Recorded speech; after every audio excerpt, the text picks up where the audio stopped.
Alors bonjour à tous. Merci aux organisateurs de permettre la tenue de ce colloque scientifique. Et je vais être celui qui va résumer un travail qui a associé des acteurs du CHU de la Guadeloupe, de l'Université des Antilles, de l'INSERM, l'unité 1085, appelée aussi l'IRSET, l'Université de Rennes et le Centre d'analyse des résidus en traces de Liège. La question posée est une question de recherche. L'exposition au chlordécone est-elle associée à la survenue du cancer de la prostate? Donc c'est un travail qu'on a initié avec Luc Multinier lorsque nous nous sommes rencontrés lors de mon installation en Guadeloupe. Il y était déjà lui-même depuis 1 ou 2 années.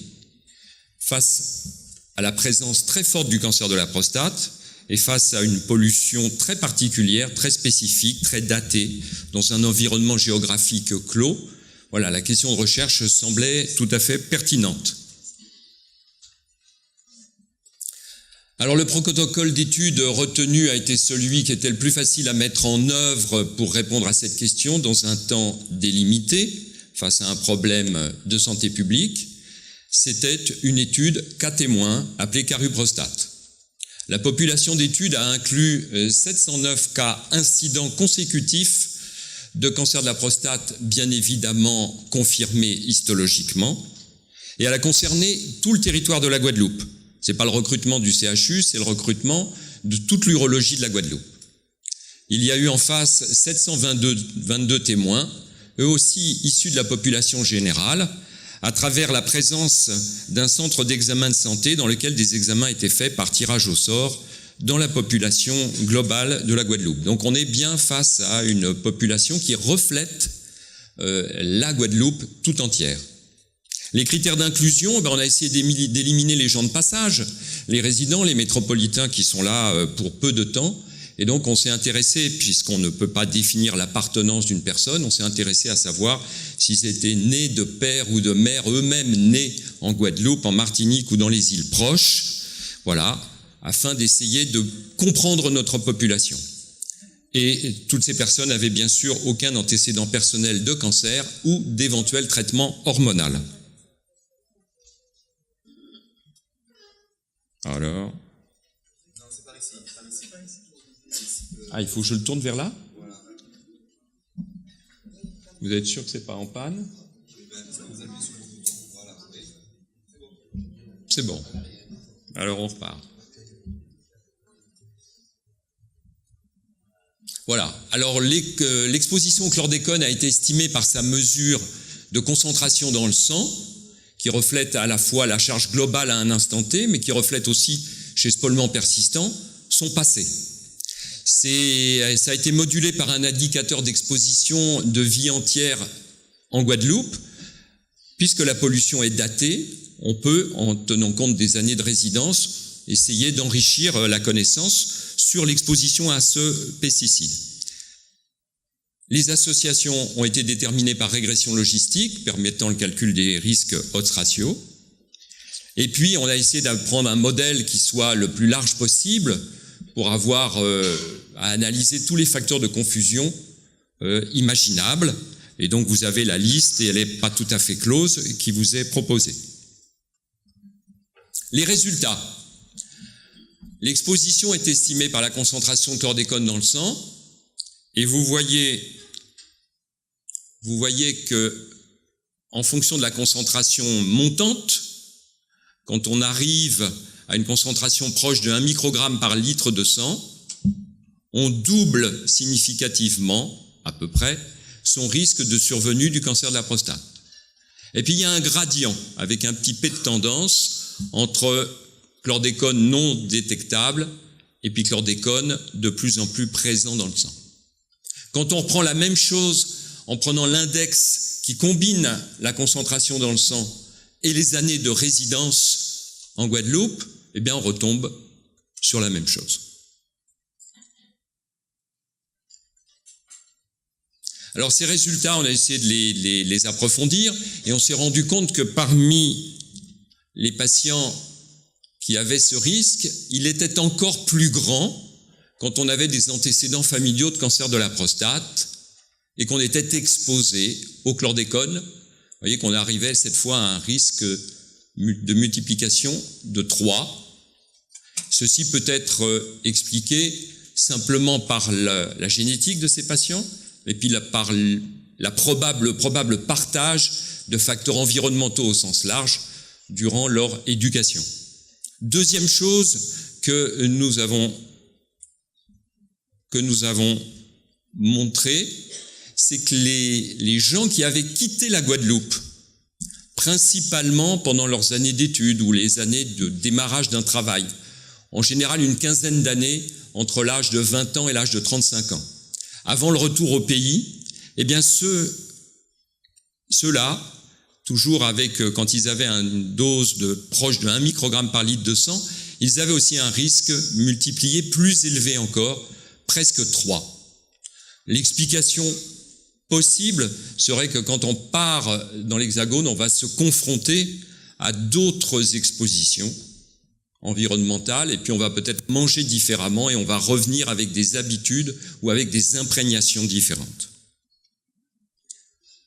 Le chlordécone réductase dont on vous a parlé et qui permet de transformer le chlordécone en chlordécanol, ce chlordécone réductase, on vous l'a dit, il y a des variants génétiques qui le rendent plus ou moins efficace.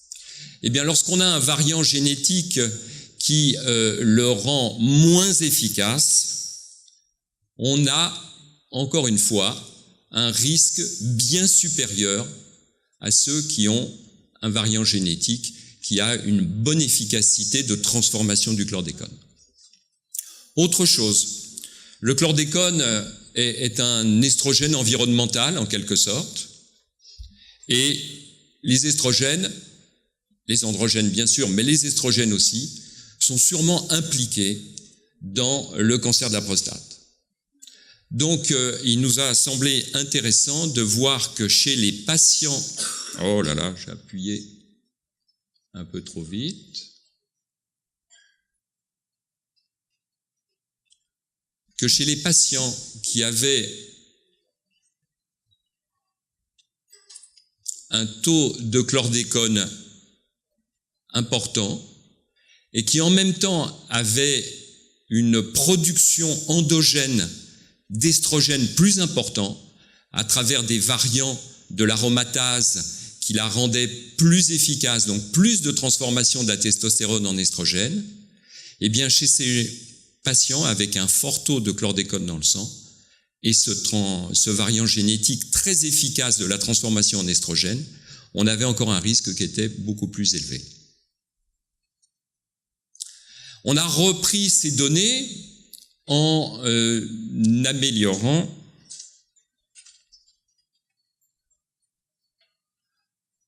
en se servant des nouvelles limites de détection du chlordécone. Le centre d'analyse des résidus en traces améliore sa technique régulièrement. Et on a repris ces données aussi en tenant compte des données manquantes, qui sont un grand problème de beaucoup d'études épidémiologiques et qui aujourd'hui peuvent permettre, par des modèles statistiques que je serais bien incapable de vous expliquer, qu'on appelle l'imputation multiple, qui permettent de les enrichir. Et puis enfin, on a tenu compte, même s'ils sont peu importants dans nos régions, on a tenu compte de la présence des autres polluants persistants. Et là encore, comme vous le voyez, ça se tient toujours. On est toujours dans la même logique, qu'on tienne compte des nouvelles limites de détection, qu'on tienne compte de l'ajout du DDE ou des PCB, et on a toujours un risque supérieur, qui est proche de 2 fois le risque normal. Conclusion, il y en a plusieurs. L'exposition au chlordécone apparaît associée à un risque accru de survenue du cancer de la prostate. Ce surrisque est plus élevé chez les sujets qui ont une maladie agressive au diagnostic, qui ont des antécédents familiaux de cancer, je vous l'ai dit, ils partagent des facteurs génétiques, ils partagent des facteurs environnementaux dans une période de leur vie, à ceux qui ont séjourné en moyenne une quinzaine d'années, qui sont allés séjourner dans un autre pays, pas un autre pays d'ailleurs, essentiellement la France hexagonale, pour leurs études, pour leur travail. On peut penser que c'est une interaction avec d'autres comportements alimentaires ou à d'autres expositions environnementales.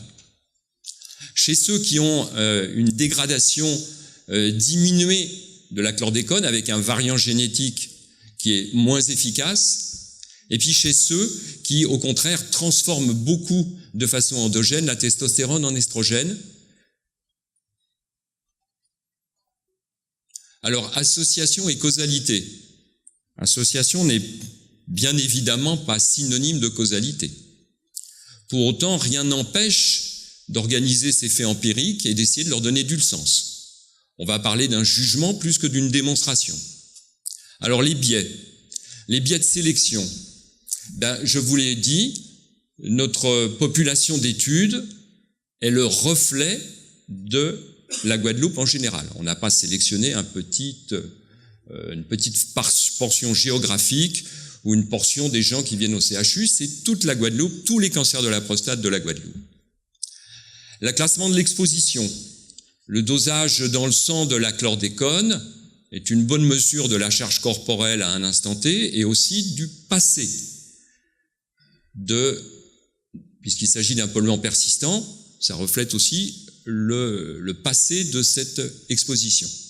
Le classement de l'événement de santé, eh bien les cas, ils sont prouvés histologiquement, et les témoins, on les a choisis de manière très draconienne. On a pris des critères de sélection encore plus rudes que ceux que s'imposent les cliniciens en général. Les associations, les biais de confusion, eh bien on a pris un modèle qui est très large, comme je vous l'ai dit. Les associations, elles sont statistiquement significatives. Il y a bien un gradient biologique dose-réponse.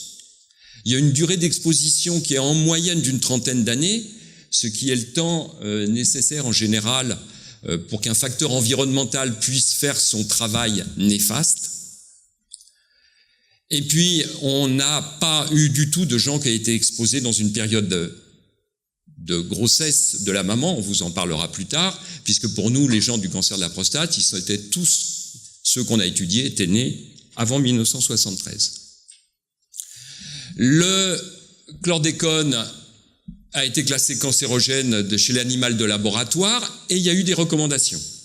L'Agence de protection de l'environnement nord-américaine, qui est une agence indépendante, a dès 1976 indiqué qu'il y avait une indication claire d'oncogénicité, qu'il était susceptible d'être cancérogène pour l'homme. L'agence spécialisée de l'OMS, le CIRC, en 1979, a écrit « Il existe des preuves suffisantes pour le considérer comme cancérogène chez le rongeur, et en l'absence de données adéquates chez l'homme, il est raisonnable à des fins pratiques de le considérer comme tel, et donc de s'en méfier ». Et puis, le programme national de toxicologie nord-américain, en 1981, a écrit « peut être raisonnablement anticipé comme cancérogène pour l'homme ». C'est pas un génotoxique, il n'intervient pas à l'initiation du cancer, il intervient au moment de la promotion. C'est un promoteur tumoral. Pascal, 1 minute, s'il te plaît. Pardon ? 1 minute ? Ça va être pile poil. Donc, il a d'autres propriétés qui sont d'être un agoniste des récepteurs alpha des estrogènes. Ce sont des récepteurs qui favorisent la prolifération cellulaire. Donc, il encourage la prolifération cellulaire. Et puis, par contre, c'est un antagoniste des récepteurs bêta, qui sont des inhibiteurs du contrôle de la prolifération. Donc, on va dire qu'il encourage, au contraire, à ce que la prolifération continue et qu'on ne puisse pas l'arrêter. Il est pro-angiogénique. Et puis, dans les voies de signalisation à l'intérieur de la prostate, il les surexprime. Donc, le micro-environnement qui intervient entre les cellules épithéliales, le stroma et la vascularisation. Voilà. Merci à tous, mais surtout aux hommes qui ont participé à cette étude, les 1500 personnes qui ont participé à cette étude, et que cet événement public soit pour moi l'occasion supplémentaire de les remercier. Et puis bien sûr à tous ceux qui nous ont supportés, associatifs ou institutions. Voilà, je vous laisse méditer sur cet aspect de l'exposition chlordécone.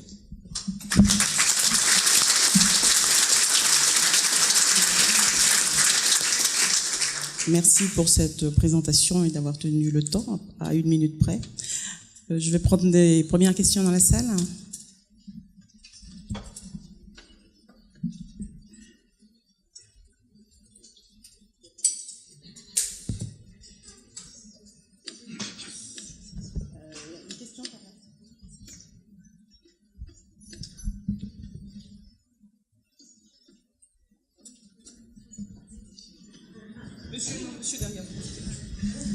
Oui, bonjour, Denis Lepallier, Génoscope CEA. J'avais deux questions de béotien. Donc, la première, c'était sur l'âge d'apparition du cancer de la prostate. Est-ce qu'il était plus... est-ce que les gens sont plus jeunes quand ils développent un cancer que dans la population générale? Et la deuxième question, on sait que la chlordécone est un perturbateur endocrinien. Quels sont les effets sur les cancers chez la femme? Alors, j'aurais dû préciser au départ que j'étais urologue, donc que je m'intéressais plus aux reins, à la vessie, à la prostate, et que d'autres que moi pourront peut-être mieux répondre sur les cancers de la femme. Sinon, l'âge médian de survenue du cancer de la prostate aux Antilles est approximativement le même que l'âge médian de survenue en France hexagonale, aux alentours de 66-67 ans. Voilà, et sur les cancers gynécologiques, je ne répondrai pas. Je ne sais pas si quelqu'un veut répondre un peu plus tard, probablement vous aurez la réponse. Oui, j'ai une question assez technique sur les tests. Il y a des interactions qui collent avec des hypothèses biologiques a priori. Donc et on voit des ondes ratios qui ne sont pas les mêmes. On voit des ondes ratios qui ne sont pas les mêmes selon la réductase et ces effets-là. Est-ce que ces différences ont été testées statistiquement? Est-ce qu'il y a un test d'interaction qui a été... Parce que c'est pas indiqué dans... Et je fais l'hypothèse qu'il y en a peut-être qui sont significatifs, d'autres qui ne le sont pas. Donc voilà, ce serait bien de l'avoir explicité. Alors à ma connaissance, non. Ah bah alors oui, si tu me dis oui, vas-y, dis-le, Luc. Après, oui. Je voudrais juste apporter une précision en tant que registre du cancer sur les autres cancers. D'une manière générale, nous sommes plutôt en sous-incidence des cancers par rapport à l'hexagone, sauf pour 4 localisations sur la prostate, l'estomac, etc. Chez la femme aussi, on a moins de cancers du sein par rapport à l'hexagone. Ce qui nous caractérise, c'est une distribution différente par rapport à l'âge diagnostique. On a beaucoup plus de cancers chez les femmes jeunes. La problématique qui est posée, c'est pas une spécificité puisqu'on retrouve ça aussi dans d'autres pays. C'est un problème qui est posé au niveau européen, au niveau sud-américain.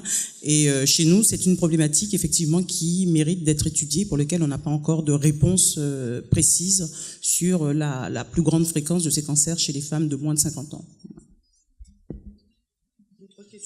D'autres questions? Oui, bonjour. Est-ce que vous avez regardé aussi l'incidence sur la profession pour la survenue de ces cancers? Et également, pourquoi ne pas avoir intégré une population métropolitaine pour éventuellement justement comparer l'héritage génétique? Alors donc oui, la profession faisait partie de nos facteurs étudiés. Peut-être derrière ça, vous voulez nous poser des questions sur les ouvriers agricoles, qui étaient un peu trop peu représentés en nombre pour qu'on puisse avoir des données statistiquement fiables. Donc c'est pour ça que ça n'est pas sorti comme un facteur particulier. Et puis après, vous m'avez demandé pourquoi on a exclu les métropolitains. Parce qu'ils sont pas, ils sont souvent de court passage. Si quelqu'un arrive en 2003 pour repartir en 2004, vous le voyez au CHU c'est la règle, c'est souvent le cas. Donc, si vous le voyez pour un cancer de la prostate, ça n'a pas beaucoup de sens. Il n'y a pas une histoire antillaise. Donc, c'est pas très très intéressant pour nous. Et ça risque surtout de fausser nos résultats. Parce qu'après, on ne les identifiera plus une fois qu'on les a inclus. Il n'y a pas de critères après qui nous permettent. Notre façon d'essayer d'identifier notre population, c'était d'interroger sur le lieu de naissance de la personne et sur le lieu de naissance de ses parents. C'est déjà un moyen approximatif, mais une bonne approche pour essayer d'avoir la population qui a vraiment vécu et qui réside aux Antilles. Je vous entends pas. Un filtre intégré avec un temps de résidence supérieur à 15 ans, ce qui est quand même aussi parfois la règle, je peux en témoigner, ça peut être intéressant d'inclure ce type de patients dans la cohorte, me semble-t-il. On les a exclus. Simplement, je sais pas, la question c'est quoi la population d'études, c'est quoi l'hypothèse, et c'est ce qui doit driver, entre guillemets, le schéma d'études. Donc le fait de l'avoir exclu n'est pas en soi un problème, c'est que on a regardé ce qui se passait quand on est exposé dans le contexte des Antilles. Et du point de vue de la réponse à la question, c'était absolument pertinent de faire comme ça a été fait.